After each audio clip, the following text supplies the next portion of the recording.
Good morning, everyone, and welcome to this Levitate webinar, Case Studies for Automated Freight Transport. My name is Suzanne Hoadley, and I work at Polis. Polis is the network of city and regional authorities promoting sustainable mobility and transport innovation, and Polis is a partner of the Levitate project. So before we get into the content, just some housekeeping rules. So this meeting is being recorded, and the recording will be sent to you, and it will also be made available on YouTube, not YouTube, and accessible via the Levitate webinar, the Levitate website, sorry. So can you please keep your microphone muted when you are not speaking? If you forget to do so, then I can switch off your microphone too. And then to ask questions, you can either use the Q&A box or you can raise your hand at the appropriate time. So what's the agenda for today? We're following the very quick introduction to the Levitate project from myself, where we will have the opportunity to watch the new Levitate video about the policy support tool. Then we'll move into the content. So we'll have two presentations from Binhu and Marian Ralbowski from the Austrian Institute of Technology about two of the freight case studies. And then we will have a contribution from Fernando Liza of the Alice platform, which is a platform on freight and logistics, and with whom, so Alice is not actually a formal partner of the Levitate project, but we do have a cooperation agreement with them, and we support each other, we share information, and you know, support each other's events and other activities. So what we will do for the actual questions, we will take questions after each individual presentation. So just a few words about the Levitate project. So it was funded under Horizon 2020. It was a 6.4 million project, and we are now entering the final straight. So we will finish in May of this year. So all the partners are very busy finalizing the research activities, and especially the tool that we are developing, which you will learn about in the video. The coordinator of the project is Loughborough. We have 12 partners from 10 different countries. So we have a very strong research component. 8 of the partners are actually research institutes or research centers from the EU, but we also have 3 partners from outside the EU, so from China, from the US, and from Australia. We have 2 city partners, so City of Vienna and Transport for Greater Manchester. The industry partner is Aimsun, and then we have Polis.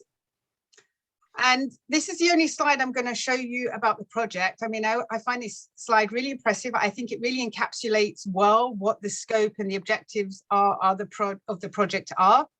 So the project is working on impact assessment methodology. So we're actually building an impact assessment framework to really try and estimate the impacts of connected and automated vehicles. And we have identified within the project 3 levels of impact: direct impacts, systemic impacts, and wider impacts. So the direct impacts are really those impacts that are more at the vehicle level.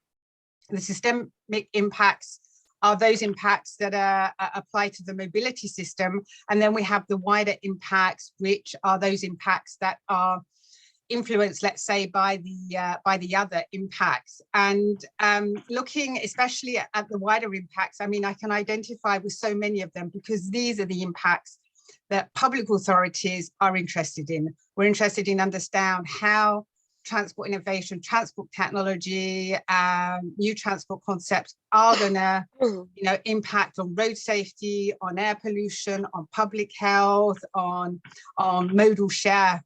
So I think this is a really, really nice slide. So now I'm going to try and show the video. I hope it's gonna work. Okay, so I'm gonna stop sharing here and then try and bring up the video. Can you see the YouTube page? Alexia? Yes, we can see it. Okay. Oh, excellent. Right. Connected and automated transport systems are likely to be introduced in increasing numbers over the next decade. This advent of automation could bring large unknown impacts for cities and authorities. How will this advanced technology affect our social world?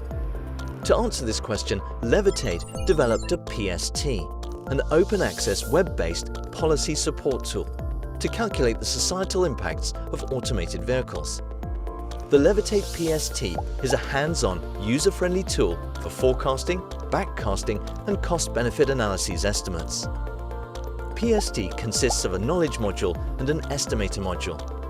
The knowledge module offers tutorials and relevant tips, examples, and documentation for all aspects of the PST, and provides detailed information about interventions such as deliverables and safety reports. The estimator module can be used to predict societal impacts based on your information and selection. The module can also be used for backcasting societal impacts by taking future estimates as basis for present policy selection. These impacts comprise direct, systemic impacts, such as the amount of travel or congestion, and wider impacts such as road safety, pollutant levels, and commuting distances. PST is especially developed for you. Please visit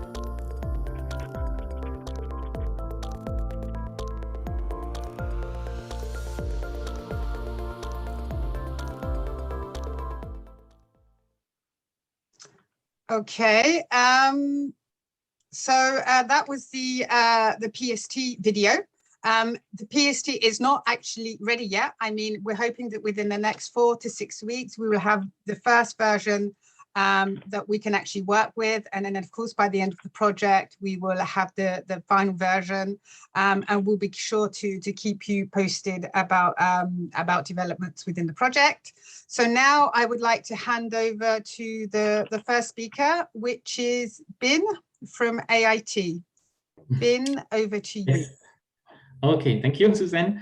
I will show the screen.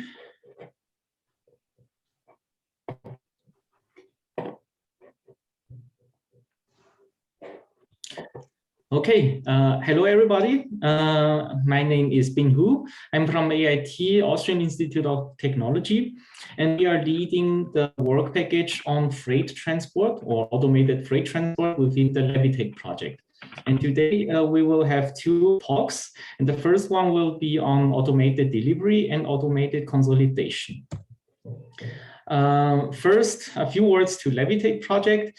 We saw this slide already from Suzanne, so we will skip that. And the purpose and the goals of the project is that all of us, we have big expectations for the CCAM in the short, medium, and long term. And this is also what we want to do in the project, to forecast and do backcasting, forecasting in the short, medium, and long term for the use cases and the scenarios we are developing. We have a wide range of impact dimensions, just like in the picture we saw earlier, in multiple fields like safety, traffic, environment, economy, travel, convenience, etc., etc. And all of these things will go into the policy support tool, which will have a focus on cities. So the project started in December 2018 and will end this year in May. Therefore, we are already quite at the end of the project. What we completed so far is that we defined the use cases, the scenarios, and all the impacts. We developed a methodology framework, which is quite large, consisting of micro simulation, mesoscopic simulation, operations research, system dynamics, Delphi panel to assess all of the different impact dimensions. And the assessment is done for the relevant ones for the use cases. What we are doing right now, which is new to completion, is the interactive policy support tool, the case studies where we go a little to the use cases, and finally the transferability study, which is intended to study when we have results of one city, how we can perform the transferability to other cities or regions. The freight use case within the Levitate project deals with two questions, central questions, namely, on the one hand, what kind of conceptual changes will automated vehicle technologies bring? So therefore, we are not very technology focused, so not focusing on the hardware, but more on the conceptual changes which are enabled by the hardware, by the technology.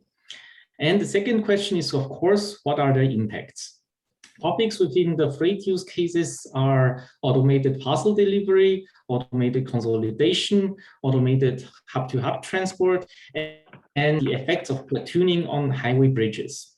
And this talk will focus on the first two topics, the parcel delivery and the automated consolidation.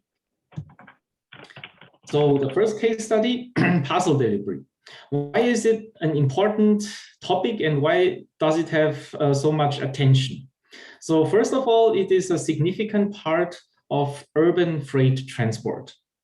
And it is also something where we have quite a good data availability because we know the parcel volume, and we also can find lots of data in public sources. It's well documented. And for example, in Vienna, there are annual reports on the parcel delivery by the Wirtschaftskammer, which is the economy board.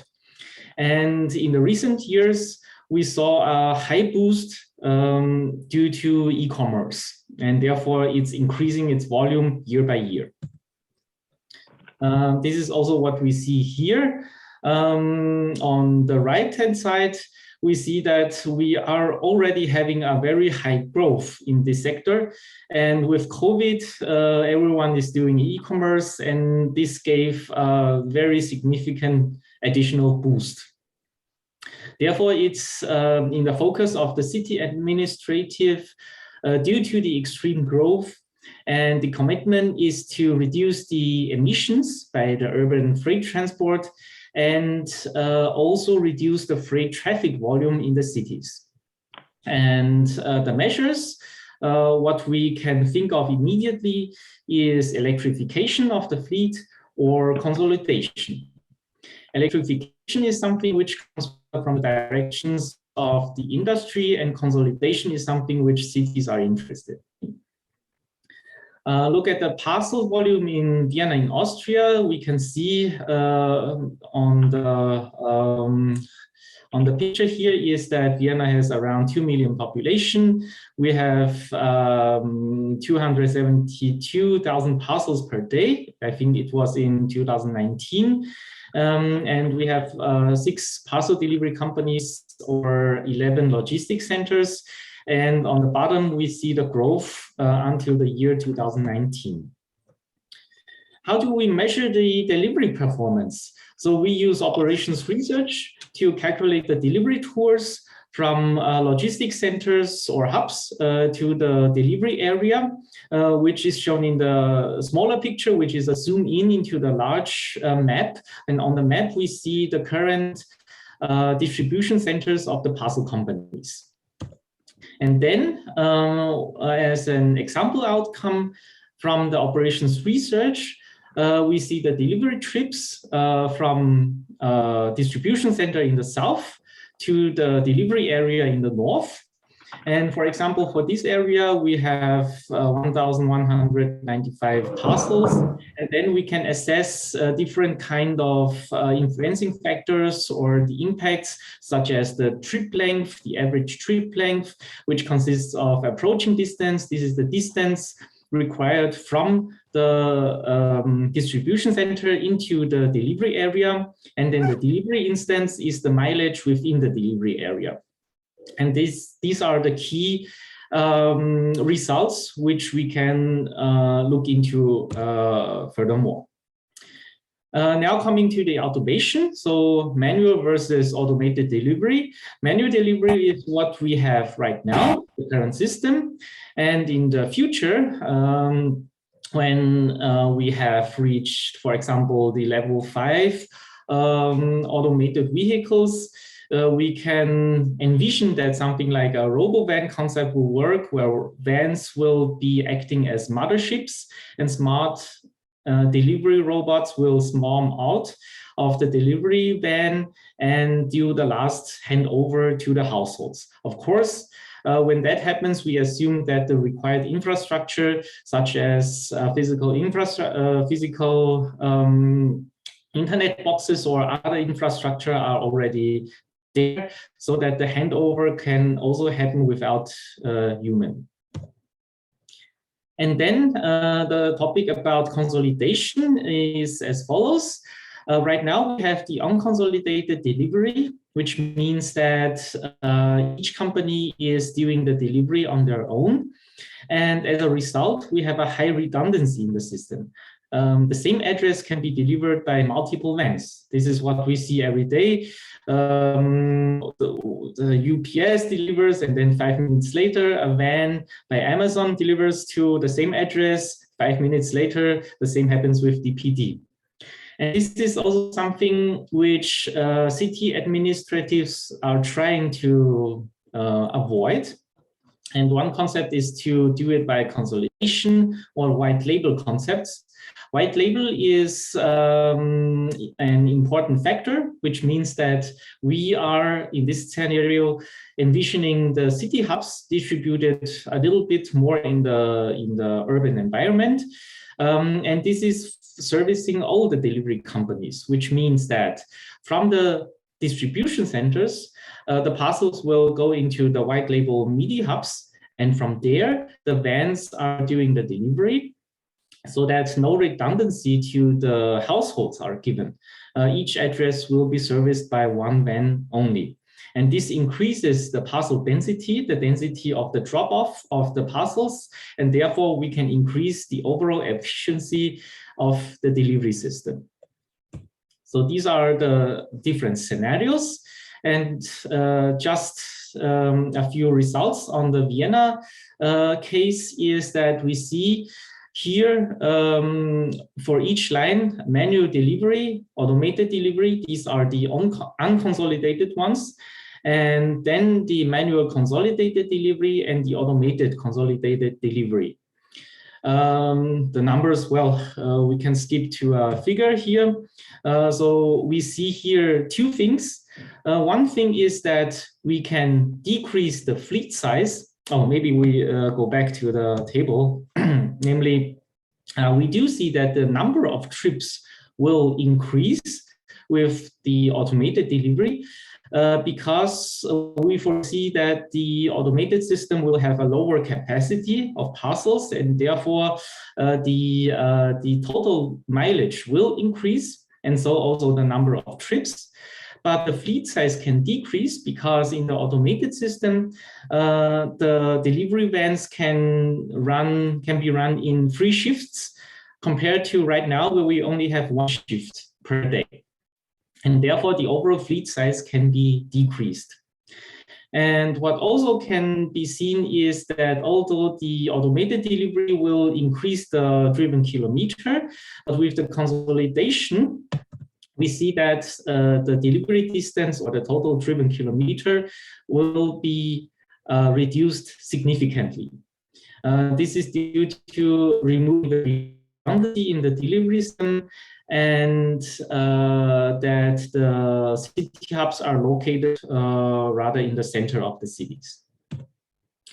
Talking about the mileage, we also have to be aware that in the automated delivery scenario, this happens in 3 shifts, therefore also during the night.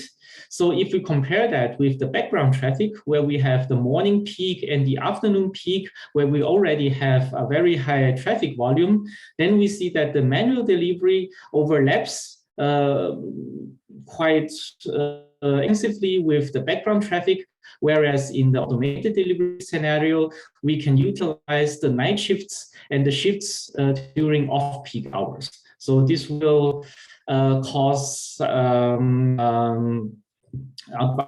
advantage traffic volume on the street. So our conclusions for that is that electric vehicles will reduce the local emissions but not the mileage. It's just replacing one vehicle by another vehicle. Consolidation will reduce both, but it is quite difficult to implement, especially if you ask the logistic operators. This means additional work, additional shifts, because we are adding another level into the delivery system. And this is where we think that automation will help significantly, because the consolidation step can also be done by automated vehicles. Automation in the hubs is already existing, but automation in the vehicle, in the trucks, this is something we foresee for the future. And this will facilitate the consolidation and reduces also the operation costs. So these are the 3 takeaways. And also in terms of the transferability study, we want to use the results which we gathered for Vienna and see if they are applicable to other cities. And in this diagram, we show which are the key influencing factors for different components of the results, so that we get a quick assessment for the total mileage. These are the steps what we can do in terms of transferability to first estimate the parcel demand in a city. Then we locate the distribution centers and the potential city hub locations. We subdivide the city into regions, calculate the approaching distance and the delivery distance, and then we get the mileage, the average one, and multiply with the number of trips required for the areas. And in terms of delivery distance, we see a high correlation with the population density in different areas of the city. For example, the districts of Vienna. We see that the higher the population density, the lower the delivery distance, because in this sense, we are also increasing the parcel density. And therefore, we can fit quite well an exponential curve into that. And this is also something we can use as a transferability for other cities.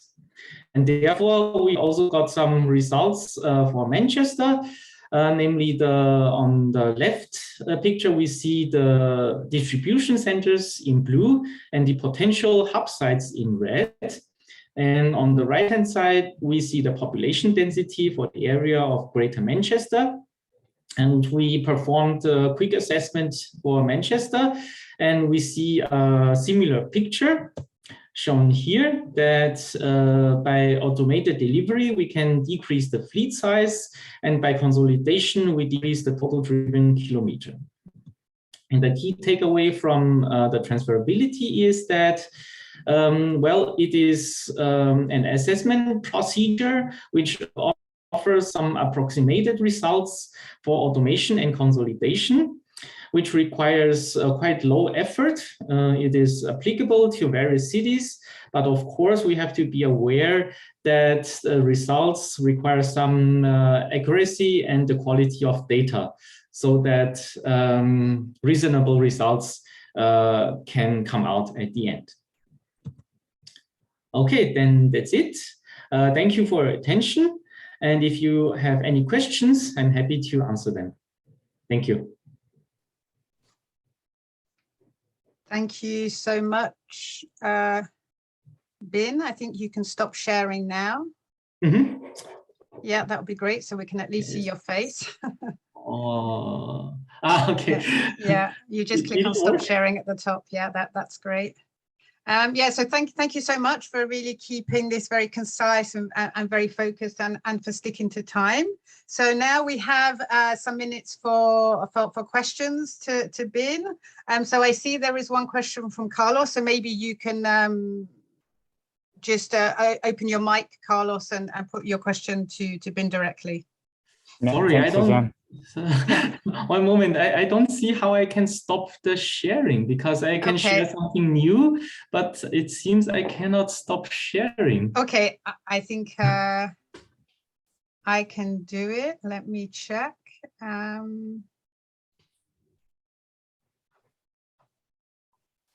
Okay, you're on my left side. I think now you can. Okay, is it stop sharing now? No, sharing your yeah, screen. there we go. Yeah. Perfect. That's it. That's it. Okay. If you can switch your video, your camera on, that would be great. Carlos, please go ahead. I wanted to thank you very much. I wanted to ask, how did you access the parcel delivery data? Did you work with shippers to get this data? Yes, we have projects with parcel delivery companies, but the data we have is actually not directly from them because we didn't want to only consider the data from one particular company, but from the whole Vienna. So therefore, as I mentioned, many data are available online by reports already. And then we have also a very detailed report from the Wirtschaftskammer saying that, for example, how many parcels in total and how many parcels in the X2C type, which is for customers, and how many parcels are B2B, so for the business type parcels. And then for the 2C parcels, we just distribute them by the population density in the districts. We have good demographic data for that. So therefore, we think that this is quite reasonable. And also we have data about the working places, which we use to estimate where the B2B parcels are located. And this is our databases. Thank you. Okay, thanks, Bin. And so this data, is this valid Europe-wide, or is this mainly specific to Austria? So this, ideally, this is the data we would require for also the transferability study. For example, in Manchester, we didn't have such a detailed databases.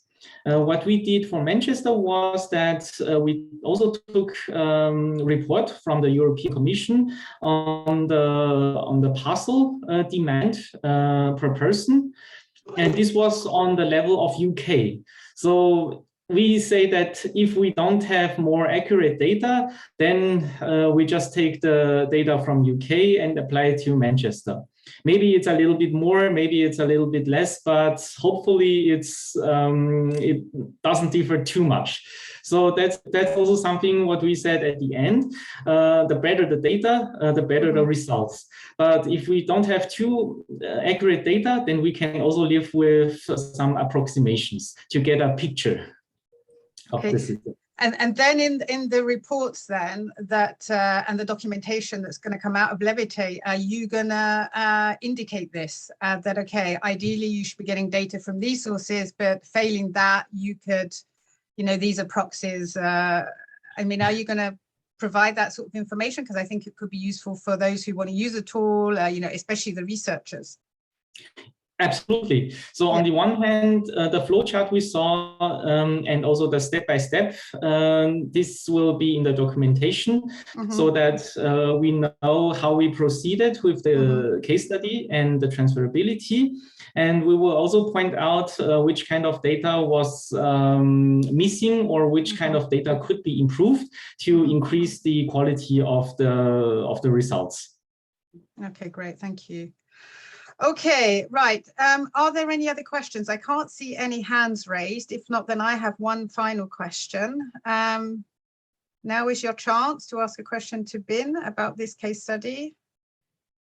No, I can't see anyone. Okay, then I just have one question then about the consolidation measure. So you mentioned this would be difficult. Can you say a bit more about that? Because I think this is certainly something that would appeal to the cities. Absolutely. So, for example, the city of Vienna is thinking into the direction if, let's say, city hubs were going to be installed, no matter the cost, so the cost dimension was left out, how would it affect the traffic? So this was a big question by the city administrative, and we also tried to support the calculations. We also spoke with the logistics operators, and they said, or their opinion was, this is quite unrealistic because right now they are starting the shifts in the morning by going out from the distribution centers with their vans to do the delivery. But if we have some system like this, Then they would have another shift, which is from the distribution centers into the city hubs, which might require, let's say, 2 or 3 hours.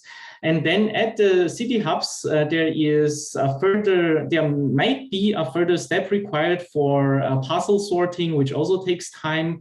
And then the delivery shift will begin, which means that we will have 3 hours or more overhead for each delivery day, which is especially difficult for the B2B parcels, because the business, they require the parcels in the morning, ideally, and afternoon is not so acceptable.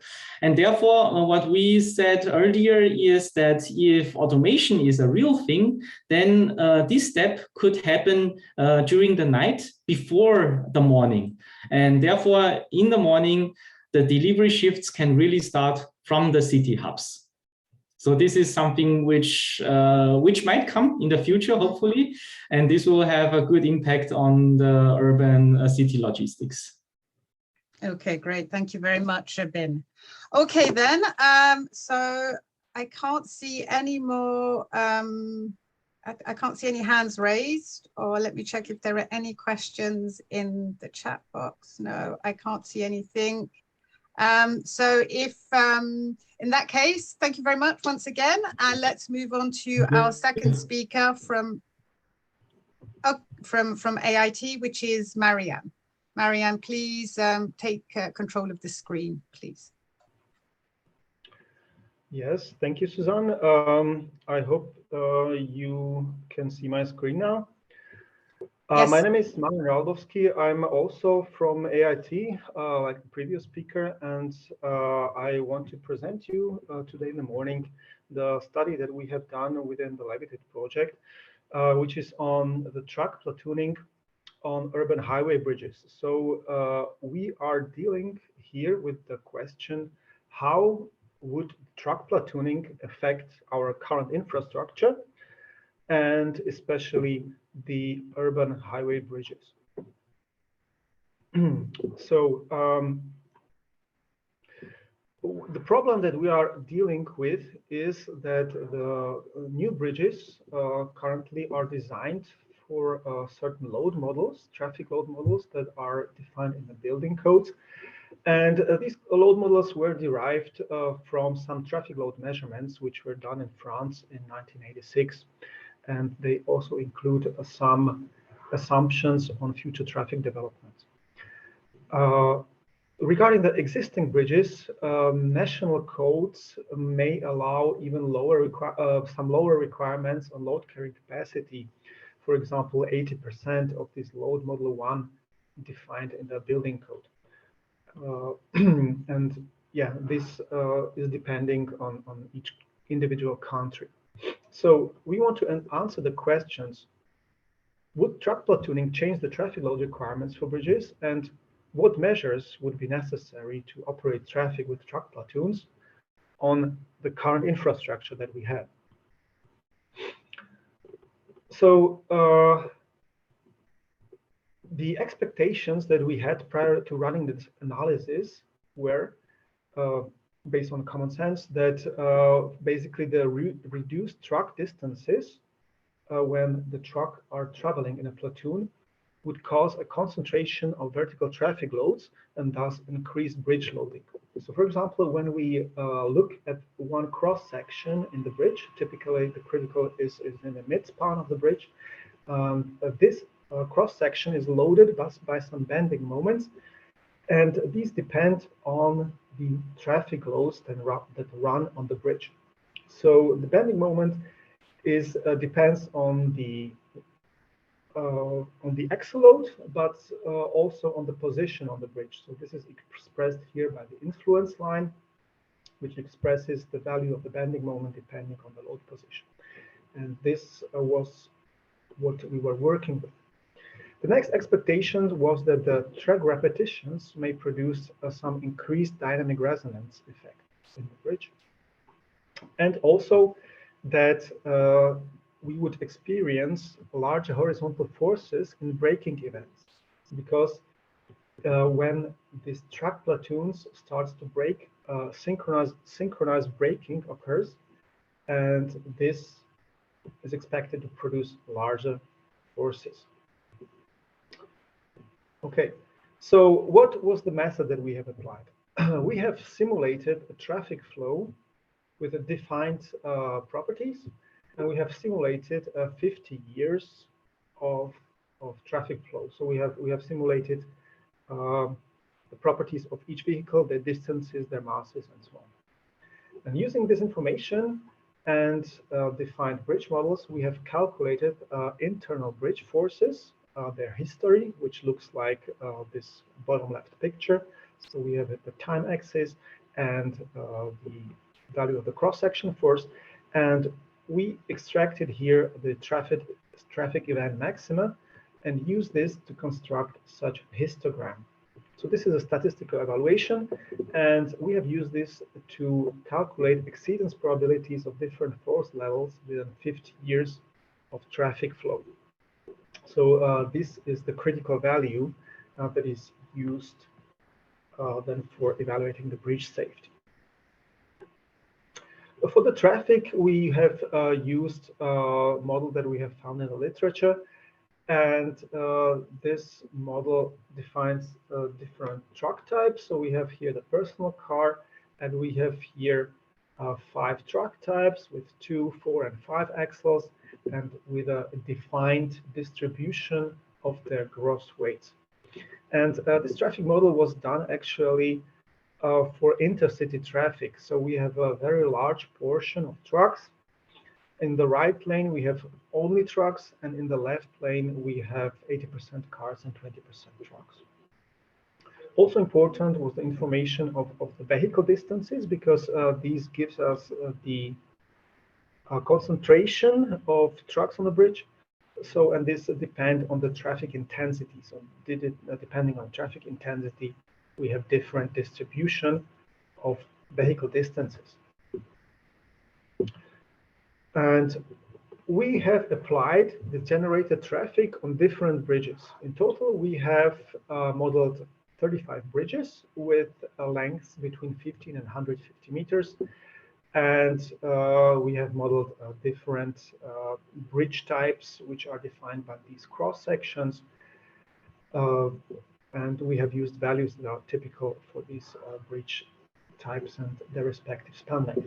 And in here, we have used only very simplistic models with single-span bridges modeled as 1B. But let us take a look at some visualization of the traffic flow. So in the top left, we see here some traffic with load intensity. This is a flowing traffic, and you can see here passing the trucks. And also, each truck has some color box that indicates its loading. So the green boxes represent low loading, and the red boxes represent heavy trucks. So in high intensity, we have more trucks that simultaneously occur on the bridge. As you can see here, there is a quite large portion of the trucks, given that we have used the load model, the traffic model for intercity traffic. What is more critical for the bridge are the congestion scenarios. So in congestion, we have a larger concentration of the trucks on the bridge, and sometimes we have also many heavy trucks that are simultaneously present on the bridge. As you can see here in this video, we have used constant distances between vehicles, and this is another model also with congested traffic, but with varying distances between the trucks and the congestion. Okay, how do I get to the next slide? Okay, so what does occur when we introduce truck platoons?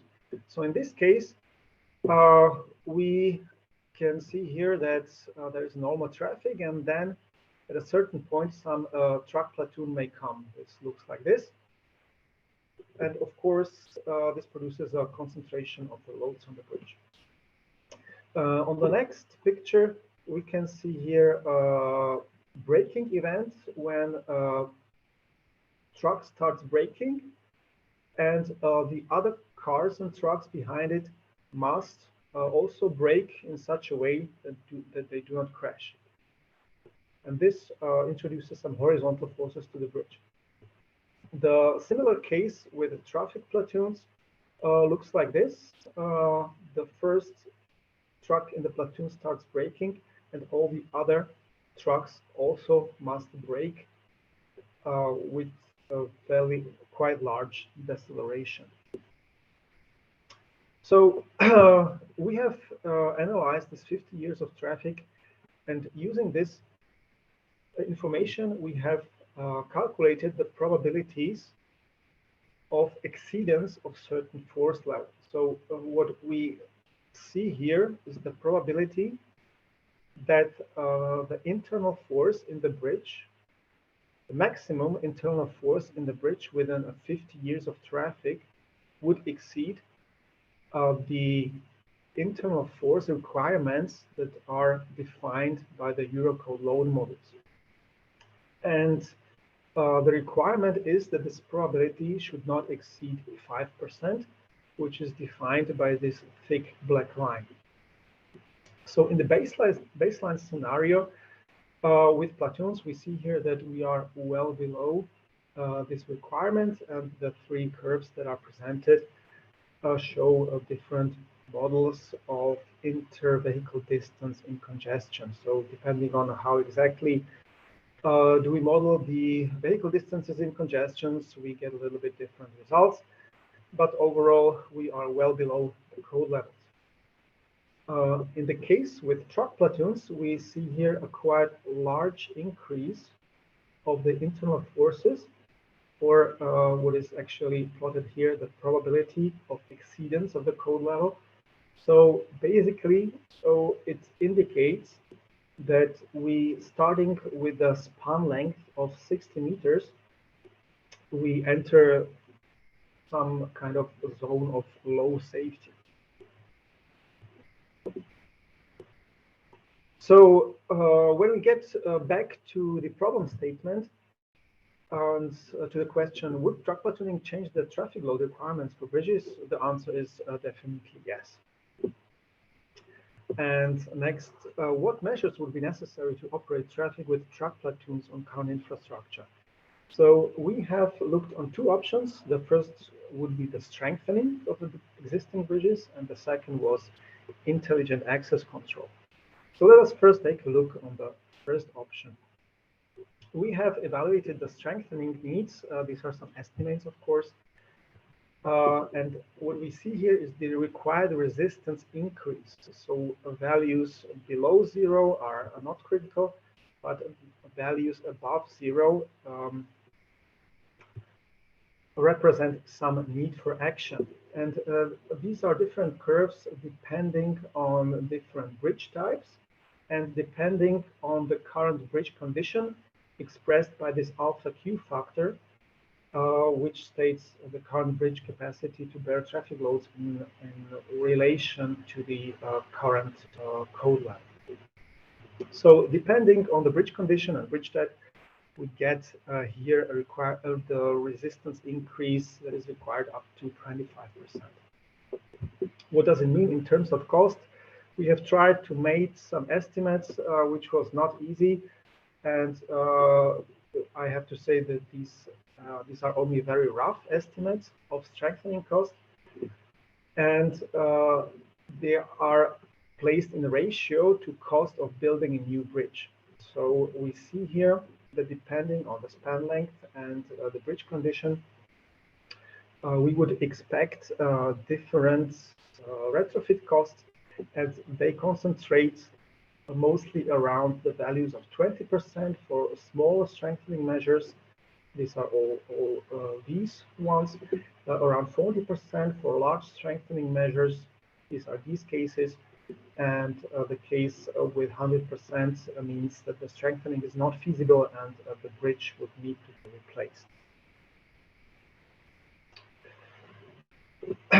Of course, this would produce a very large cost. And if you want to avoid them, we can try the intelligent access control. This means that we modify the intervehicle distances in platoons depending on the bridge structure that is ahead. As we have seen, the critical bridges depend on their span length. So we have run the analysis for different intervehicle distances in platoons ranging from 50 centimeters up to 10 meters. And we have seen that these intervehicle distances have a large effect on the loads on the bridge and the resulting bridge safety. So depending on what bridge is ahead, we would be able to prescribe different intervehicle distances. So depending on what bridge is ahead, the goal is not to exceed this thick black line. So for the bridge span length in this table, we would then prescribe this intervehicle distances. And this approach would help us to avoid problems with bridge safety. The next issue, of course, are also the braking forces. In the Eurocode, there are some models how braking forces need to be considered, and the bridges are designed for this. So basically, braking occurs in one lane, and the primary braking force comes from a 6.6 G deceleration of a 60-ton truck. And we have also done simulations where the first truck makes a full braking with approximately 0.5 G, and the next trucks brake in such a way that they do not crash. And these are our results. So on the left picture, we see here the baseline, and the thick black line is the braking force prescribed by Eurocode, and the thin lines are the results of our simulation. And we see here that even in a baseline scenario, the expected braking forces exceed to a certain degree the Eurocode levels, and it depends on the traffic intensity. The picture changes quite dramatically when we introduce truck platoons, where we see here a quite large increase of expected braking forces, and depending on bridge length, especially for longer bridges, we get an increase by a factor of 2 or 3. So even if this is a quite large increase, this is less critical than the bridge internal forces, because the consequence of this is that basically the bridge bearings or other elements that transfer the horizontal force would need to be strengthened.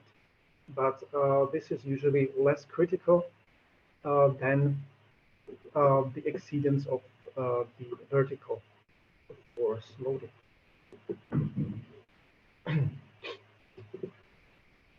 So this, what I have shown before, was some study on some generic bridges using intercity quite heavy traffic. Additionally to this, we are also running a case study on urban highway section, which is still running, and here we try to resemble a road section that is typical for urban highways. So the urban highways run typically on the bridges in large sections, and the bridges look usually like this. So the most parts of the sections are actually crossing of roads and have typical span lengths between 20 and 40 meters. So these are all these bridges that we have see some examples here. So the large portions of the roads run on these bridges. Only in some selected cases we have larger spans that typically occur at river crossing, where these large spans are really needed to cross the river. So what we have done here also, we have used a different traffic composition, because on urban highways we typically have a different portion of trucks. So we have used a model where the portion of trucks varies depending on daytime, and we have in the right lane between 4 and 27% of trucks, and in the other lanes only between 2 and 12%. So quite a lower percentage than what I have shown before. And we have trucks up to 60 tons that occur in the traffic. The traffic intensity varies on daytime, and the congestions are included. And we have modeled some fictitious road sections of an urban highway. And in the composition of bridges, we have tried to resemble a typical urban highway section. So the preliminary results show that on these bridge types of different bridges, where we have modeled different span lengths and also used more accurate bridge models. I will not go into details. The resulted in loadings that were actually mostly below the code level of prescribed load. Of course, we have expected that we get the largest loading with bridges with large spans, and this was also the case, where we have, for example, here one bridge with a span of 73 meters. But in this case, we are still below the code level. And for the longest bridge, the result is still pending. And here we expect to probably exceed the code level of the loading. So what this shows is that the results in the urban traffic are actually a little bit less critical than what I have shown before, due to the different composition of the traffic with a lower portion of trucks in traffic. So in conclusions, to summarize my talk, I can say that the truck platooning can significantly impact urban highway bridges, but the effect depends on the traffic composition, especially on the portion of trucks in traffic.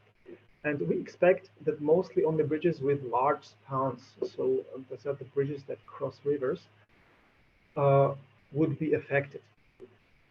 And in this case, where the bridge safety would be affected, if we want to avoid the bridge strengthening, we can introduce intelligent access control to ensure bridge safety even with platoon traffic. So this concludes my talk, and I would be happy to answer any of your questions. Thank you very much, Marianne. If you could stop sharing, that's great. Or thank you. That's really an impressive piece of research, and you've thrown a lot of information and data at us. I have a question, but I see there are already some questions in the chat box, so I'll ask those, and then if anyone else has a question, please raise your hand. So the first question comes from Eva, who asked the questions about the distance for the truck platoons. So the question is, it looks like you assume 0 distance for the truck platoons. Yes, hi Marianne, Yes. Can you hear me? Yes. Yes. Yes, that was before I saw your graphs, right? So on the videos that you showed, it looked like you also assumed platoons with 0 distance, and then I saw in the graphs where you have calculated the load on the bridges that you varied the distance between 0 and, I don't have the graphics now in front of me, but it's between 0 and some other values. Yes, and you are completely right. In the videos, it appears like this, and we had a little bit this is a kind of a small inaccuracy of the visualization, because the size of these trucks in the visualization is not exactly as modeled, but our modeling was actually that the distance in the platoon is approximately 50 centimeters. Yeah, that's also what I wanted to comment on, because from a technology point of view, I don't think it's going to be feasible to have 50 centimeters distance. And what we've seen so far also in Ensemble and in other projects is distances between 7 and 15 meters, which is more on the upper end of your analysis, because you show also in this one graph that when you have distances of 7 meters, or of 10 meters, then you don't get a problem with the code level on in one of your topics. So I think that most probably it will take, I don't know how many years to go below those distances. And so I guess from the analysis that you've shown, I guess that our bridges will be fine with what we can do on a platooning technology level point of view. Okay, yeah, thank you for that comment. We have used this quite low inter-vehicle distances to simply be able to analyze the effect. And basically, if the inter-vehicle distances are larger, then we get less problems with the bridges. But probably when this technology would be introduced, there would it appears that we would need to define some minimum distance between the trucks and the platoons in order to ensure the bridge safety. Yes, so but in conclusion, I would say that it would be too overcritical to say that all the bridges would get a problem with platooning, because they would only do that if the distance would be very low, which is most probably not feasible. So from that point of view, I just wanted to bring that point up to, you know, bring some relaxation into the discussion. Yeah, and, All right. and in addition, it also depends on the traffic composition. In the first analysis that I have shown, we have used this traffic model with very large portion of trucks. And in the second analysis, in this case study, we have corrected this to resemble more of an urban traffic with a larger portion of cars. Yeah. Okay, thank you. But presumably then, Eva, I mean, from the Ensemble project, you're saying that the distances will be between 7 and 15 meters in the first instance, but presumably you're going to try and bring those down. So eventually we are going to, maybe not down to 50 centimeters, but eventually it will happen. So we just need to be aware that this could be an issue in the future, and, you know, better to start planning for it, if not today, but in the near future. Well, I also doubt that it will happen, because all the aerodynamics analysis that has been done also from us within Digitrans, but also what I've read from other projects like Connecting Austria, there is a sweet spot to save energy, which is I think also, I don't have the numbers in front of me now anymore, but also somewhere between 5 and 10 meters. So I don't think that we will go below, because it will not add a benefit. It will only make it more complicated. So maybe it would be great. That's my suggestion, would be to exchange with the project in Austria that has been done by the Fachhochschule Oberösterreich and a consortium around them, which was called Connecting Austria, because they have done these analysis things, and then maybe the scenarios can be aligned with them. Okay, thank you, Eva. I see someone else has raised a hand. Eliza, did you want to ask a question? Yeah, well, hello, my name is Elisa from TNO, Netherlands. Yeah, I was just wanted to add to what Eva said, that indeed in Ensemble they are looking at larger gap distances.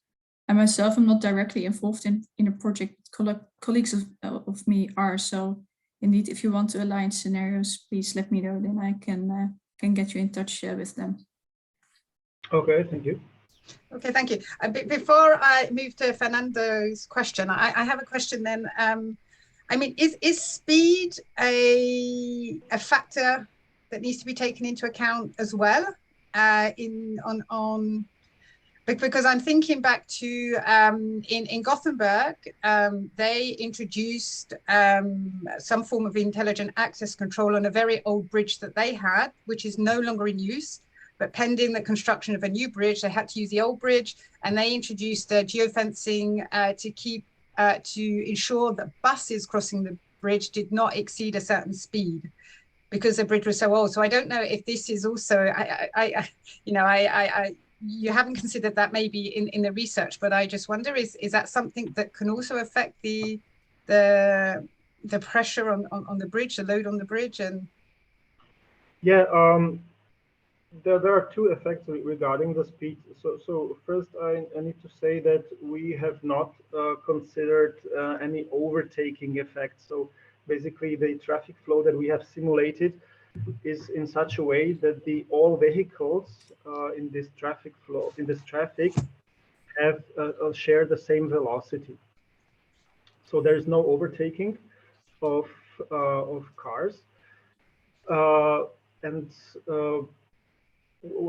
but what is basically more of a issue that you are addressing are the dynamic effects. Okay. So depending on the speed of the vehicles, some resonance effects may occur on the bridge.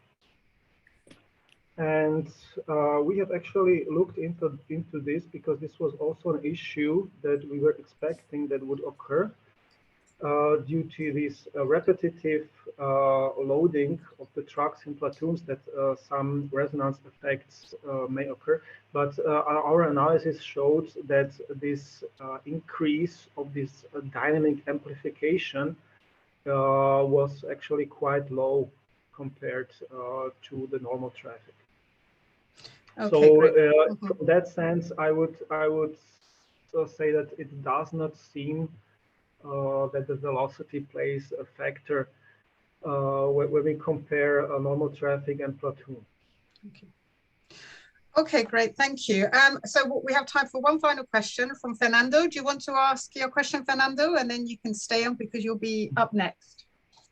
Okay, sure. Yeah, the question was that based on what you presented, I was wondering if you were looking on real life data that you were measuring in a particular bridge, so with weight in motion, or was coming from different sources. So yeah, how you get that data, or how you think this could be done. Yes, thank you. This is a very good question. As I've concluded, the effects largely depends on the traffic composition. So in our first analysis, we have used a traffic load model, which was from literature, where we have used the distribution of vehicle weights, which were defined in the literature. This was for intercity traffic. And in the second analysis for the urban highway bridge section, there we have used actually weight in motion data from one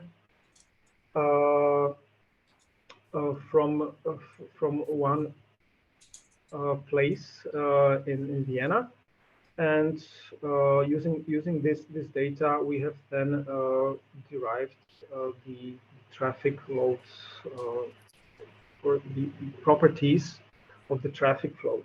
And you are completely right that it largely depends, that the result largely depends on the traffic composition. And this can vary between the different sections. So, in one city, you may have a different composition than on some section in other city. So this has quite some effect. Does this answer your question, or you want? Yeah, perfectly, actually. Thank you, Marianne.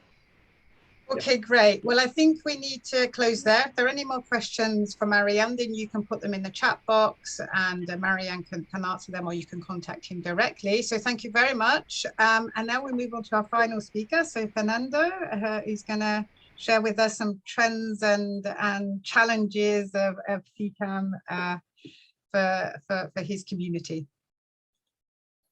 Okay, I think you can see now my screen. Yes. Okay, perfect. And thank you very much to the team in Levitate project for inviting me to this webinar. And actually, as introduced at the beginning, Levitate is one of the projects liaised with Alice. As I don't think you all know about Alice, I will do a very short introduction.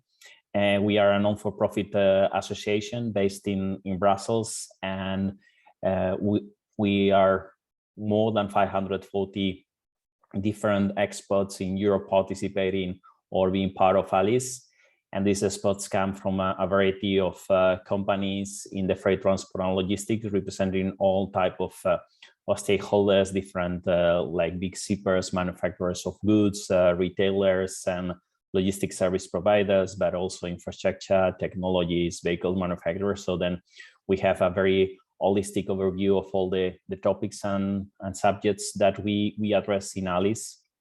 And at the end, with these companies and experts, we form a European, or we are European leading companies and experts implementing logistics and supply chain innovation. So then it's our members and experts that do that, and we get Alice in order to discuss new concepts to really influence the agenda of the European Commission, member states, but also industry and other companies in order to gather and share knowledge within our platform and network, and to create collaboration opportunities between our members. And the mission of Alice is really accelerate the decarbonization and trying to do in the most affordable way possible.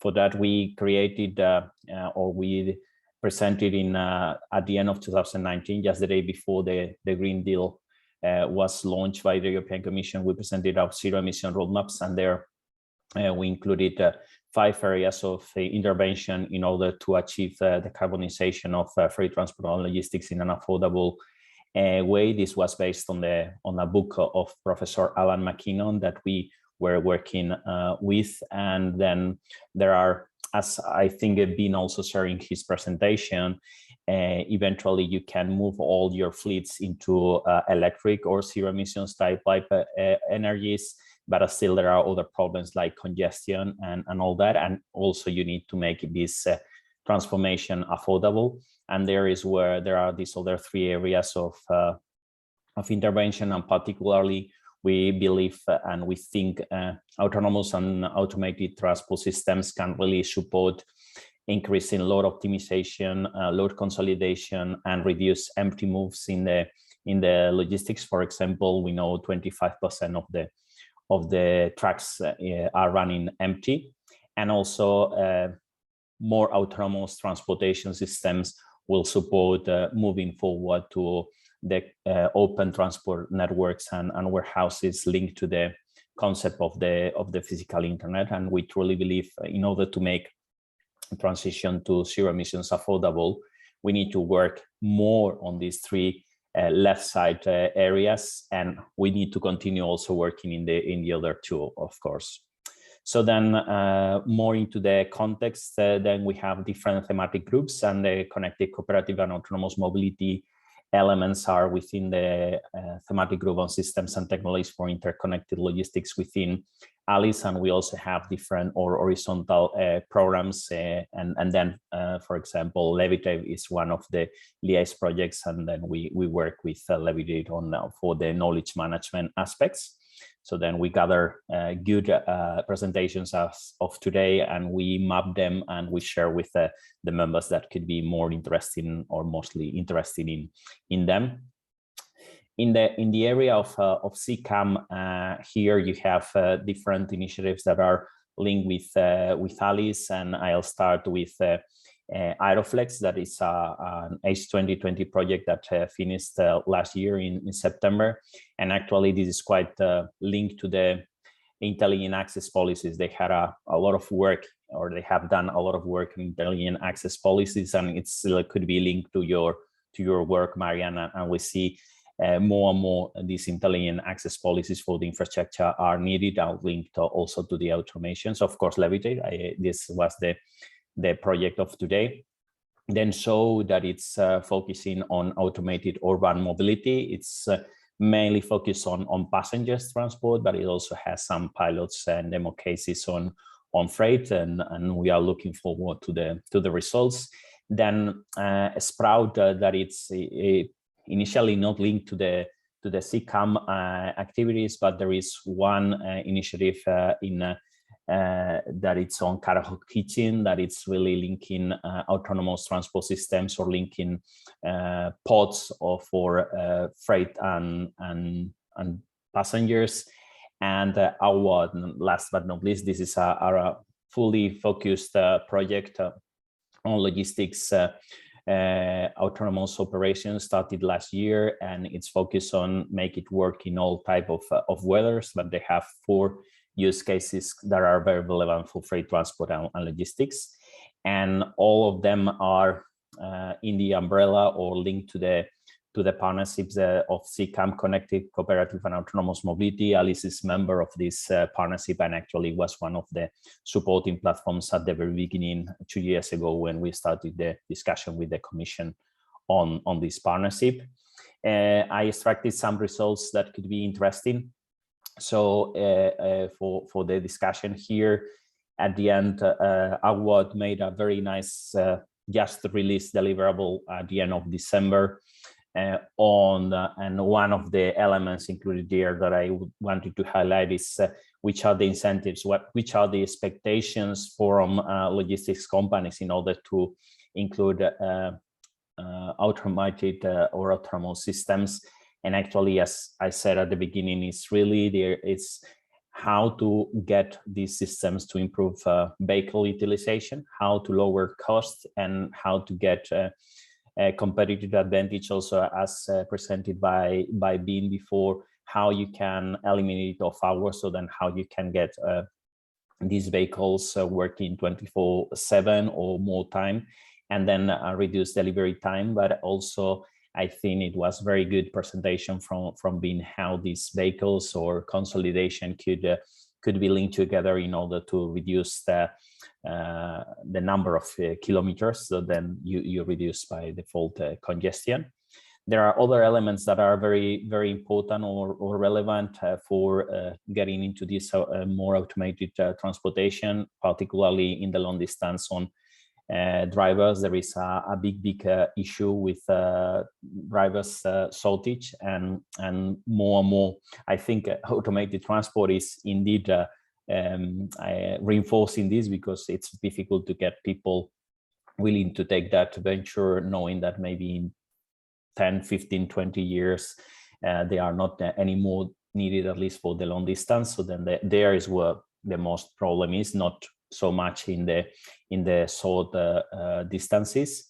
Then also at the end, how to make this work from a total cost of ownership, and eventually how you can optimize the use of these vehicles, how you can reduce energy, and indeed this a good example on increasing drop density or in urban cities and all that. Then also this automation linked with electrification seems to work very well, because at the end, the more you use electric vehicles, the more sustainable in terms of economic are. And then we see different use cases coming, particularly on shuttles in terminals, but also in various industry sites.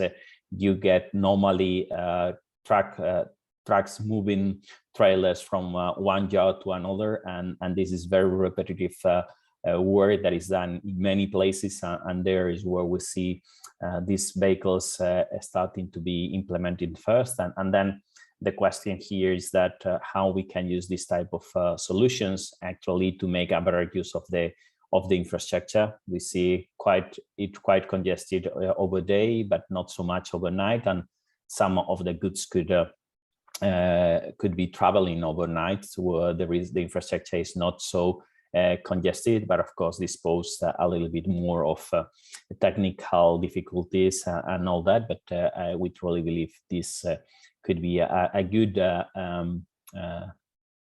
way to get these automated vehicles running more and more in our infrastructure.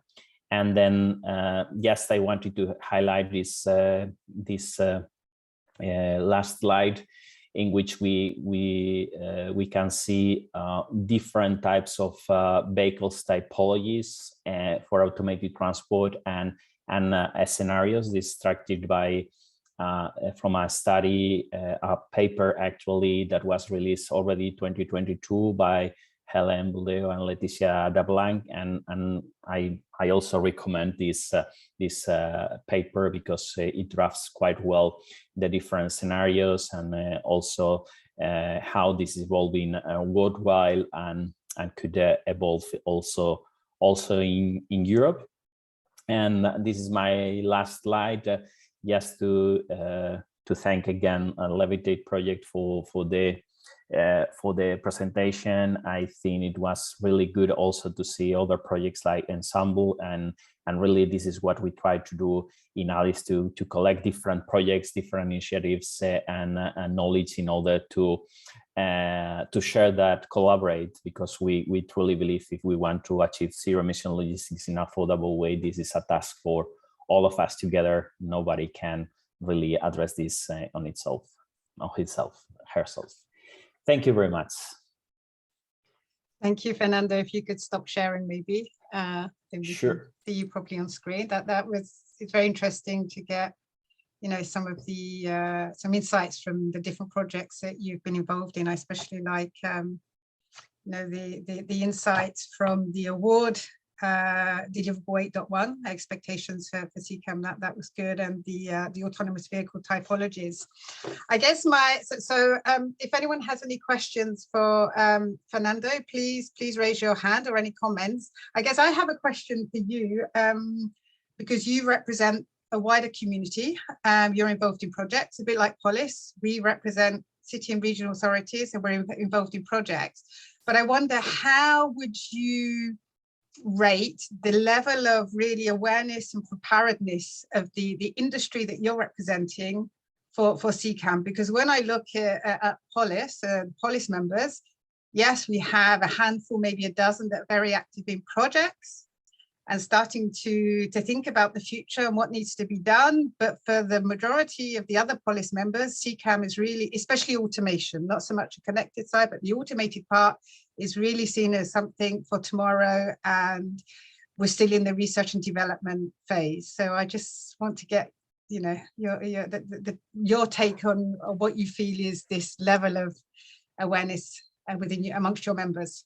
Yeah, I think it's likewise. It's similar. I think there are many of our members that are really interested, for example, in this automated yard management and all that, and they have difficulties more on how you can really digitalize the yard. So then and then you can scale up those models. So then when you digitalize one yard, you can come to the next one and make use of that knowledge. So then you can really start using these systems in considering the legacy of the facilities when these vehicles were not available. And then it's more, as you said, more a research and innovation topic. Actually, one of the issues we saw in the past is that all these projects and initiatives were really focused on the technologies themselves and not of the usage of those technologies or understanding which could be the new opportunities or business models to make this probably, or most than probably sure, costly technologies, and how this could work and how would be really the benefit. And that's our aim, trying to transform a little bit more the discussion into that, actually also to accelerate this topic, not to be only research and innovation, but more close to implementation and really moving forward. We also consider the focus in the past has been a lot in people mobility, while, for example, there is one initiative in Japan clearly saying that freight will be the area in which they see more prominent use cases shortly. And then we see in other regions there is more focus on freight, and maybe they are advancing faster than in Europe. But all in all, I think we see similar behaviors between the cities and the companies here, but still I think we consider really important. And actually one of our objectives for this year 2022 is really strengthening our collaboration with the CCAM partnership and trying to engage more logistics companies into the partnership actually. And also we see from our surveys in ALICE that still the companies see a lot of promise and opportunities in everything dealing with automated and autonomous systems and processes. So then yeah, and that's maybe a long answer. It's a very nice, a very complete answer. And I think yeah, I mean, you mentioned the CCAM Association. I think, yeah, there are many expectation. Polis likewise is involved in this association. And we're also involved in the cluster that's dealing with a term that you mentioned, and that's user acceptance, willingness to use. So yeah, it's really important that we address that. And another important matter as well is the business model. You mentioned that too. But I see that Carlos has his hand raised. So Carlos, please ask your question or make your comment. Thank you, Susan. Yeah, I wanted to ask Fernando. Actually, we are developing autonomous minivans, so basically retrofit vans like this, mainly for passenger transport in the suburbs. So basically to drive at traffic speed. And we are starting to I mean, we would like to start exploring the usage of these vans in logistics. I think especially for e-commerce deliveries between depots and eventually suburban areas or urban areas.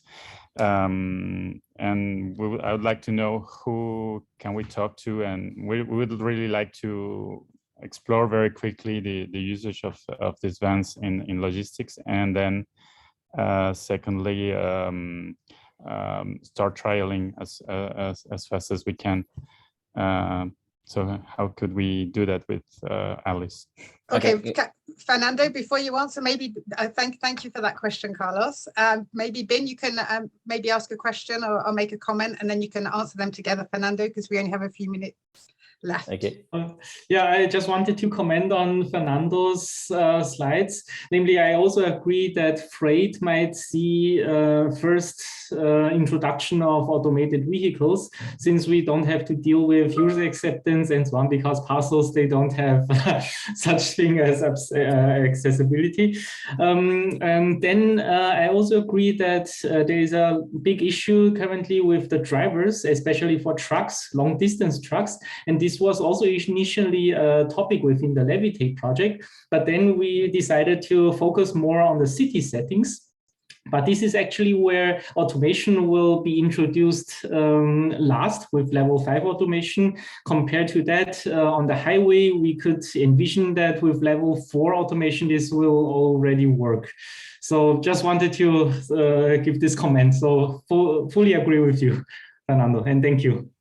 Okay, but Fernando, before you answer, then I have sort of maybe a bit of a follow-up comment or question to what Ben said about drivers. So we're not going to have driverless trucks or vans until level 5, but presumably so we'll have level 3, level 4, and this is one of the questions that we have within the CCAM Association, with a cluster that I'm working on with Ingrid from VTI on user acceptance, and also we're looking at training and skills development, and we're just sort of wondering what are going to be the tasks of those drivers if they're not 100% focused on driving the vehicle, say at level 4. What are they going to be doing? I mean, have you had any discussions about that within any of your projects or with any of your members? And then you have 2-3 minutes, and then we'll close. Thank you. Okay, thank you first, Bean, for your comments. Actually, this is what we see, and we think there is indeed on the user acceptance and all that. The best way for user acceptance is starting to be these vehicles running, and maybe it's better or easier to see them running with freight that with people, and that could be helping that one as well. To the question of Carlos, how we work in Alice is that for our members, usually we help them to connect to other members when they have technology solutions, or they want to test or demo case something, and that's something that we do.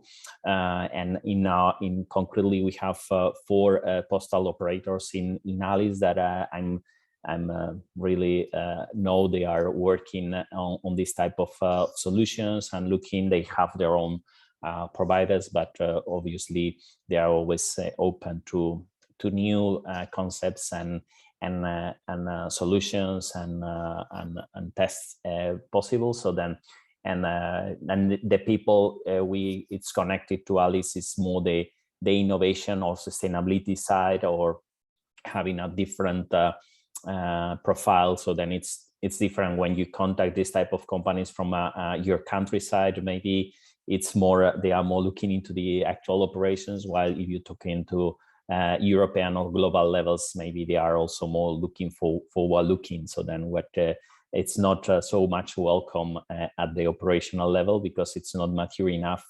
Maybe it's in the pipeline for 3-5 years. So then you can, through Alice, you can find other profiles in the same companies that maybe are more eager to hear. And to Suzanne, question, I think it's in the long distance, it's a question mark when you need the truck driver. Maybe the reason there is a lot of restrictions in driving time. You need to have more resting times and all that. So then, and that creates that on top of the driving time, truck drivers need to rest a lot of time. So then their days are very, very long. So then maybe you could eventually shorter than their work and their time they need to be committed, and that would be already a benefit. So and I think it's looking into this more from the sector that sometimes I miss. But it's difficult to get those companies involved in these projects, I know, but more focus on really getting the logistics companies and involved in these possible ways, rather than only research centers or technology centers would be my recommendation on those projects. So then I always miss in those type of projects actual companies that could lead, and not only that are in the advisory board. They only look very from the surface to the projects. They need to get their hands dirty if you want to get good results, I guess. Yeah, I couldn't agree with you more. I think we really need to bring in the main stakeholders, make sure they have an active role in the projects. Okay, we have reached, it's just gone 11:30, so we've reached the end of our webinar. I hope you enjoyed it. I learned a lot. And I would just like to say a big thank you to our speakers, to Bin, to Marianne, Fernando, and to my colleague Alexia, who helped me with the logistics. Thank you for being with us. If you are interested in, well, we will share the slides and the video with you, either directly or as a link. And as regards the Levitate project, as I mentioned at the beginning, we are entering the final straight. So we will have a final event in April or May. We haven't yet decided on the date. and you're more than welcome to join us. We're hoping it will be an in-person event. So if you're looking forward to your first or your second trip abroad, real life meeting, then that could be the opportunity. And we will also be running further webinars, especially webinars about the policy support tool. So going back to the video I showed at the beginning of this webinar, as I said, this is sort of in the finalization stages, and we really hope to have something to show you, to allow you to interact with in the coming months. So thank you very much and have a great week. Thanks a lot. Thank you. Bye-bye. Thank you. Bye-bye. Bye.